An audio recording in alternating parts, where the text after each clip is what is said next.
Hello guys, ito ulit ako. Nagawa ko na. Ang ginawa ko, hindi ko na binalik yung sensor, nilagyan ko ng on off switch. Itong switch na to. So, ito na yung pinaka switch niya or sensor para mag-start yung makina. Ito switch on off lang. Pag in-off mo, hindi yun naandar habang kahit ano mo ng sensor ng IBMS. Pag in-on mo, yan andar. Subukan natin. Subukan natin guys.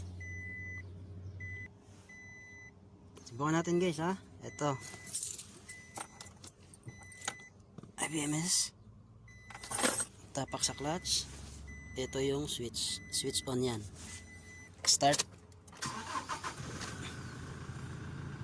Okay.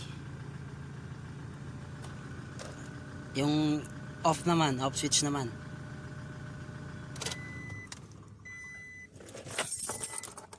Sensor, IBMS, switch off, off position to ha. And then start, wala. Ayaw mag-start. Pero pag switch on ko, start. Okay. Okay na siya. Okay na guys. Thank you guys. Please subscribe, like and share. Thank you.